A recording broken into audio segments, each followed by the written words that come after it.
the US president is demanding Iran's unconditional surrender after 6 days of hostilities with Israel. The US military is sending more fighter jets to the Middle East and extending the stay of warplanes that are already there. Defense Secretary Pete Hegseth says the deployments are for the protection of US forces. And as we were talking about, Trump has issued a further warning on his platform, Truth Social.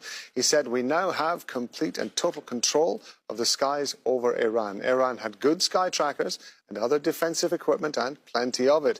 But it doesn't compare to American-made, conceived and manufactured stuff." Trump adds that nobody does it better than the good old USA.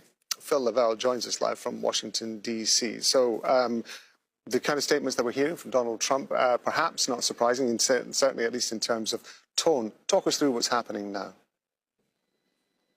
Yeah, well, right now it's 2 o'clock in the morning, so you might think not much going on. But remember, it is in the wee small hours of the night that Donald Trump often drops a metaphorical, perhaps in this case, literal bomb that can really just shape the conversation. And he's already truthing at the moment. He's been truthing about poll numbers in the last half hour. So he is awake, and there's every chance that we could hear something very, very soon. But look, here's what we do know right now. So he spoke to the Israeli Prime Minister, Benjamin Netanyahu, late on Tuesday. There's no readout of what they discussed or what was said, but we can imagine what was on the table there. And of course, this came after Donald Trump had spent about an hour, 20 minutes in the Situation Room. He was meeting with his top cabinet officials. He was meeting with some top generals. He was meeting with the chairman of the Joint Chiefs of Staff, really discussing the next step forward. It does appear at the moment, from all indications, that at the moment all diplomacy or talk of a deal is off, because the appearance is that it looks like Donald Trump could be heading towards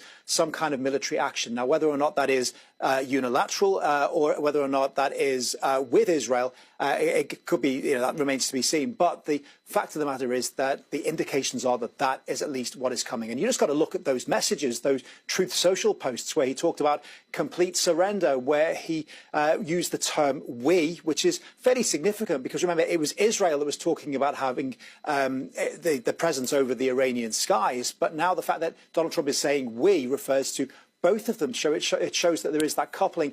And also what he said to Ayatollah Khamenei, the fact that he said, and I'm paraphrasing, "We know where you are. We're not going to kill you, but, don't push it, because we reserve our right to move in if we do." So the big question is, what will any action look like? It's been made clear, very clear by Prime Minister Netanyahu that regime change is what he prefers, not just in Israel. He's actually appearing on American television. He was on Fox News recently, which is basically a direct channel into the ear canal of the president. It could be that the Americans just go in and they launch these bunker-busting bombs to try to target the Fordo site. But either way, whatever happens, it is going to open up a whole world of pain, either politically for Donald Trump, but also for many of the American people who have no interest in this war. And that's an interesting point, isn't it? Because, if you go simply by what Donald Trump is saying and his administration, essentially the entirety of the US is behind whatever Donald Trump decides to do. That